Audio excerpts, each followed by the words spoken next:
Rote hari ini. Selamat pagi pendengar, Anda mengikuti rangkaian informasi yang terangkum dalam Rote hari ini edisi Jumat 17 Juli 2020. Dari Rote dan seputaran Nusa Tenggara Timur, ada beberapa informasi yang menjadi rangkuman Rote hari ini di antaranya.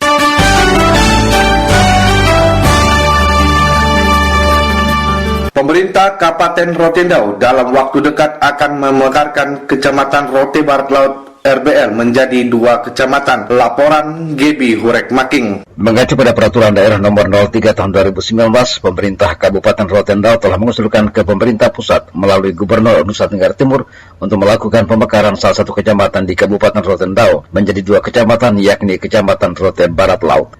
Usulan pemekaran pada Kecamatan Rote Barat Laut yang diikuti dengan persetujuan Menteri Dalam Negeri melalui surat kepada Gubernur Nusa Tenggara Timur tertanggal 8 Juli 2020 nomor 138.3/2006/BAK menetapkan Kecamatan Mekaran selanjutnya adalah Kecamatan Lauholu dengan nomor kode wilayah 531411, 53 kode provinsi, 14.11 adalah kode kabupaten. Sementara kode desa wilayah Kecamatan Lauholu adalah kode 2001 dan seterusnya hingga 2010. Pemerintah Kabupaten Rotendau melalui Sekretaris Daerah Jonas M. Seli di Hubung RI mengatakan karena persetujuan dan penetapan kode wilayah kecamatan sudah terbit, pemerintah Kabupaten Rotendau akan berkoordinasi dengan pemerintah provinsi mengagendakan jadwal peresmian kecamatan baru yakni Kecamatan Lauholu, Kabupaten Rotendau. Surat Menteri Dalam Negeri Republik Indonesia yang ke Gubernur ini kita koordinasikan dengan pemerintah provinsi sehingga secepatnya ketika kita sudah dapat surat Gubernur untuk dilakukan peresmian Kecamatan Lauholu ini, maka kita segera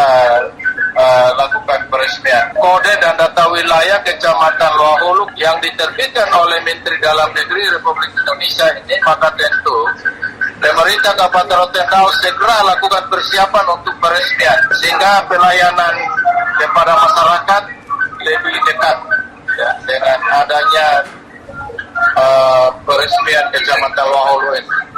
Kecamatan Lauholu setelah definitif akan membawahi 10 desa yakni Desa Oelua, Holulai, Desa Tolama, Oebole, Tasilo, Boni, Balaoli, Oebela, Lidor, dan Desa Mundek sebelumnya dalam otoritas wilayah Kecamatan Rote Barat Laut. Sebelumnya, Bupati Rotendau, Paulina Haringbulu pada peringatan Hari Keluarga Nasional di Desa Oelua telah mengisyaratkan kepada warga Kecamatan Rote Barat Laut bahwa Kecamatan Rote Barat Laut akan segera dimekarkan menjadi 2 kecamatan. Dari Belanda Selatan NKRI, GB Hurek Making melaporkan. Balai Besar Veteriner Denpasar Bari tetapkan Kota Kupang masuk zona terancam flu babi Afrika dengan angka kasus kematian ternak babi mencapai ratusan ekor. Berikut kita ikuti laporan Alfred Sengge.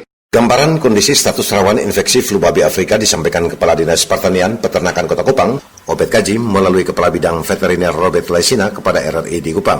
Dan ancaman ini dibuktikan dengan angka kasus kematian ternak babi milik warga yang terbilang cukup tinggi hingga mencapai ratusan ekor, terakumulasi sejak Februari 2020 hingga akhir Maret 2020. Kematian babi untuk kota ini yang jelasnya bahwa sampel yang kami kirim ke BPVET dan BPVET tindak lanjuti ke Laboratorium Konfirmasi Sumatera Utara, Medan. Itu memang prinsipnya bahwa kita ada dalam kondisi terancam.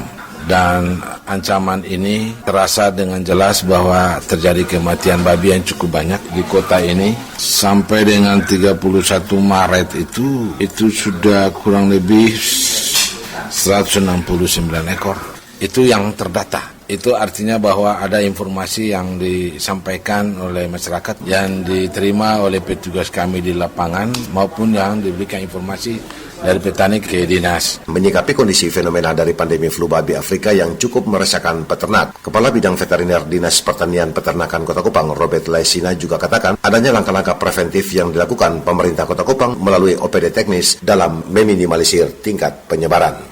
Untuk sementara ini, Kota Kupang telah melakukan disinfektan bagi semua peternak yang ada di kota ini dengan cara pembagian larutan atau cairan disinfektan untuk melakukan penyemprotan di kandang masing-masing. Kemudian kami telah melakukan komunikasi, informasi, dan edukasi bagi peternak yang mana mereka lebih mengetahui cara peternak yang baik, terutama menyangkut dengan manajemen manajemen kandang. Apabila ini tidak disikapi dengan baik, ditangani dengan baik, maka apapun yang telah kita lakukan pasti tidak berhasil. Kendati dari aspek penanganan yang bermuara pada penurunan angka kasus, namun pemerintah Kota Kupang belum dapat memastikan kondisi pergerakan pandemi virus flu babi Afrika di Kota Kupang masanya telah berakhir.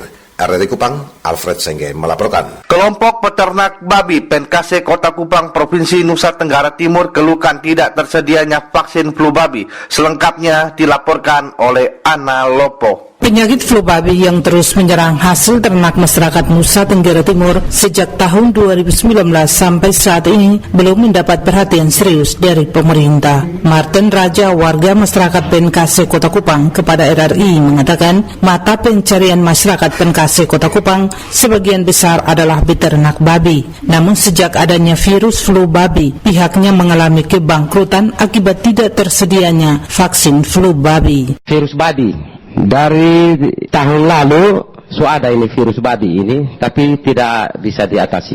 Flu babi ini rata-rata masyarakat Kupang ini pelihara babi untuk menyekolahkan anak, untuk memenuhi kebutuhan sehari-hari. Termasuk saya sendiri ratusan ekor habis. Nah, selama ini saya pergi cari vaksin, belum ada untuk virus ASN ini. Jadi saya belum berani untuk berternak sekarang. Sementara itu, Camat Alak Ridon Bire mengapresiasi dan berterima kasih kepada masyarakat Penkase Kota Kupang yang telah memberi masukan dan saran terkait sejumlah persoalan yang dihadapi agar menjadi saran dan masukan bagi pemerintah dalam meramunya untuk dicarikan solusi penyelesaiannya. Harapan kami kepada masyarakat, khususnya masyarakat Penkase Odeta, bahwa keinginan atau harapan itu tentu dia harus berproses. Nah, berproses itu tentu memerlukan waktu dan maupun untuk pemasaran dan seterusnya. Oleh karena itu saya berharap tetaplah berusaha di masa pandemi ini, dan saya yakin kita akan keluar sebagai orang-orang yang berhasil dalam bidang usaha kita masing-masing. Persoalan virus flu babi yang terjadi sejak tahun 2019 sampai saat ini menjadi persoalan serius para peternak babi terkait tidak tersedianya vaksin flu babi di Kota Kupang, Provinsi Nusa Tenggara Timur. RRI Kupang, Ana Lopo melaporkan. Pasien hasil rapid test reaktif sebanyak 2 orang masih dirawat di Rumah Sakit Umum Daerah Monsinyur Gabriel Manek, Atambua. Memasuki tatanan kehidupan baru saat ini, perkembangan virus COVID-19 di Kabupaten Belu semakin membaik. Orang yang terkonfirmasi positif COVID-19 belum ada, sehingga Kabupaten Belu masih berstatus zona hijau. Meski demikian, sebagai rumah sakit rujukan COVID-19, Rumah Sakit Umum Daerah RSUD Monsinyur Gabriel Manek Atambua tetap siaga untuk menangani pasien COVID-19. Dirut RSUD Gabriel Manek Atambua, Dr. Elena Korputi mengakui hingga saat ini pelayanan untuk pasien tetap berjalan secara normal dan perawatan di ruangan isolasi. Terdapat 2 orang pasien yang hasil rapid testnya reaktif sementara dirawat. Dikatakan tes swab untuk kedua pasien tersebut telah dikirim ke provinsi dan hasilnya nanti akan dikeluarkan oleh provinsi. Lanjutnya, pasien yang dirawat tersebut merupakan ibu hamil dan saat ini dalam kondisi sehat, bahkan telah bersalin dengan baik, sehingga rumah sakit hanya menanti hasil untuk tindak lanjuti. Yang dirawat itu untuk pasien yang pemeriksaan rapidnya reaktif, ya sudah swab dan sudah dikirim. Ada 2. Kalau hasil biasanya saat live di provinsi itu Pak Kadis langsung sampaikan. Nanti suratnya menyusul karena ini ibu hamil ya. Ibu hamil itu dia kan wajib periksa berupa eliminasi ya. Karena kalau reaktif ini kita tidak tahu juga penyebabnya di ruang isolasi. Mungkin besok kalau hasil swabnya sudah keluar kita tindak lanjut. Baik, sudah melahirkan kan? Sudah melahirkan. Menurut Dirut RSUD Monsinyur Gabriel Manek Atambua, untuk kebutuhan darah di tengah pandemi COVID-19 memang meningkat, namun rumah sakit tetap bekerja sama dengan unit transfusi darah untuk membantu ketersediaan stok darah jika terdapat kebutuhan. Ditambahkan untuk kebutuhan mendesak, terdapat relawan yang siap untuk mendonorkan darah dan dalam pelaksanaan donor tetap mengikuti protokol kesehatan. Darah ini karena sering digunakan ya, tapi dari kami UTD rumah sakit juga proaktif untuk mencari donasi darah. Kemarin habis dari kantor peternakan, terus dari Yonis. Kebutuhan darah ini kan tergantung kondisinya. Jadi kami tetap menyiapkan saja. Pihaknya berharap meski Kabupaten Belu masih berstatus zona hijau, masyarakat dihimbau untuk tetap disiplin dalam menjalankan protokol kesehatan. RRI Atambua, Feby Leolede melaporkan. Kementerian Riset dan Teknologi Pendidikan Tinggi Universitas Terbuka Kelompok Belajar Pokjar Non Pendidikan Dasar Pendas ND pada tahun 2020 telah membuka program doktor pasca sarjana untuk semua profesi. Rovinus Hula menurunkan laporannya. Kedua program yang ditawarkan kepada masyarakat dari semua profesi dengan biaya yang murah dan mudah terjangkau dan telah disosialisasikan oleh penyelenggara kepada masyarakat. Koordinator Universitas Terbuka UT Pokja Non Pendas ND Sunyoto kepada media mengatakan, tahun 2020 Universitas Terbuka Pokja ND membuka 2 program doktor dan 5 program pasca sarjana. Sunyoto menjelaskan 2 program doktor diantaranya program manajemen dan administrasi publik, sedangkan program pasca sarjana yakni magister manajemen, magister administrasi minat publik, magister perikanan dan kelautan, magister matematika, magister pendidikan bahasa Inggris, dan magister pendidikan dasar. Sementara untuk program sarjana S1 Universitas Terbuka Pokja ND telah membuka 4 fakultas dengan 39 program studi. Lanjut Sunyoto, terkait dengan penerimaan mahasiswa baru, Universitas Terbuka Pokja ND saat ini sedang membuka pendaftaran dan untuk program doktor dibuka hingga tanggal 2 Oktober 2020. Magister Manajemen MM, lantas Magister Administrasi Minat Publik,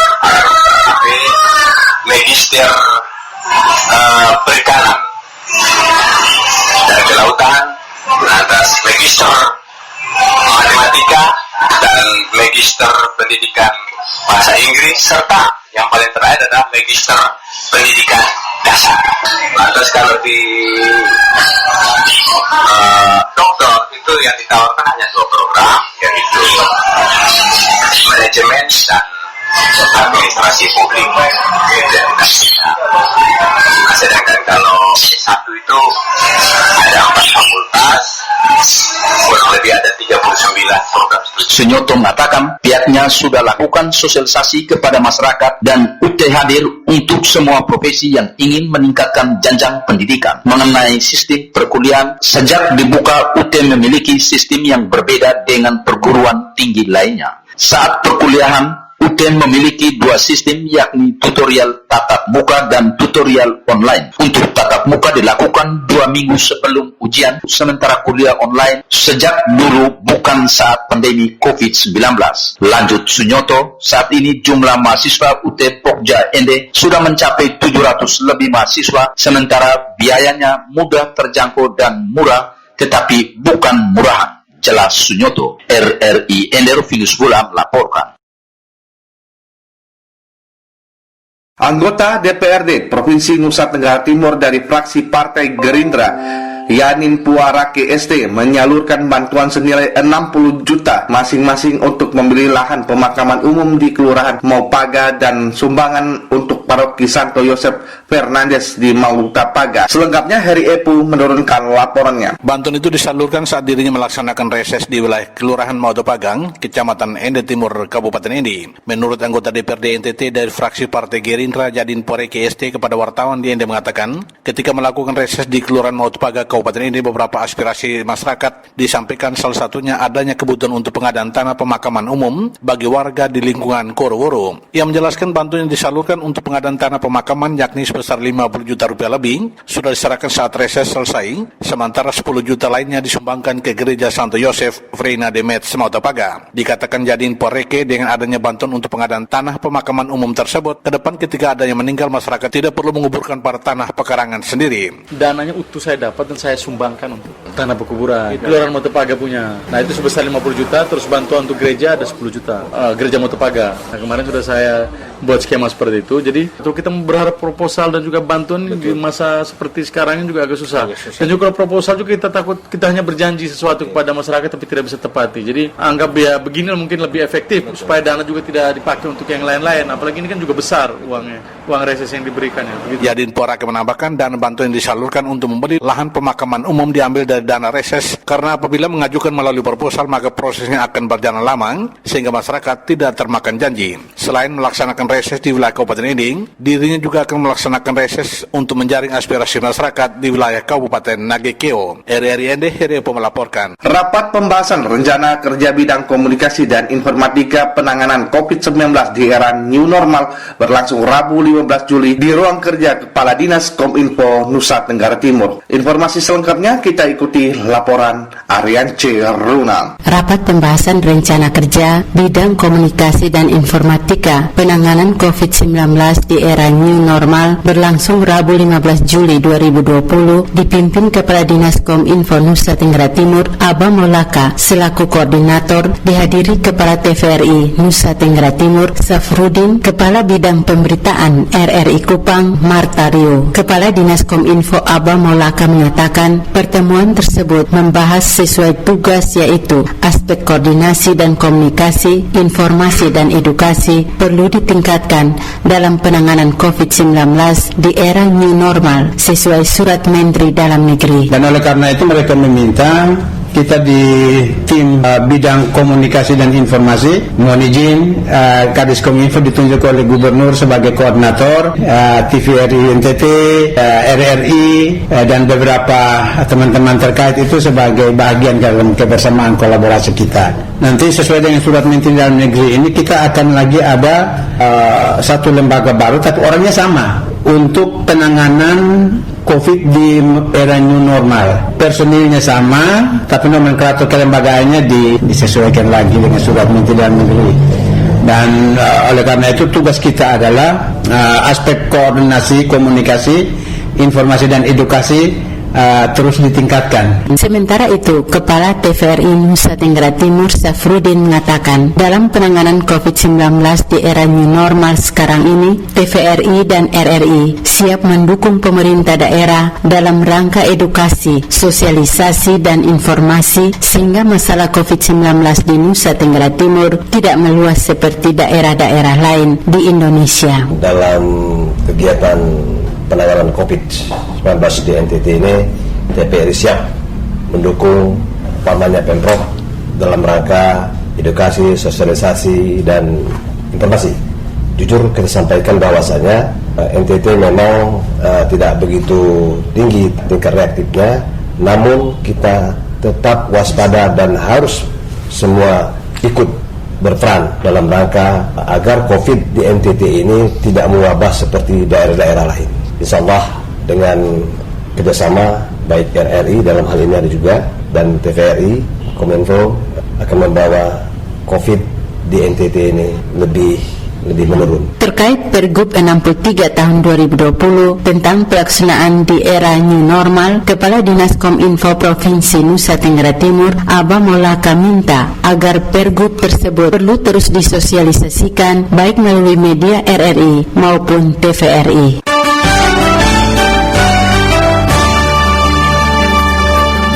Pendengar, demikian rangkaian informasi yang disampaikan melalui Rote hari ini. Atas nama kerabat kerja yang bertugas, saya Rudi Hartono mengucapkan terima kasih dan selamat pagi.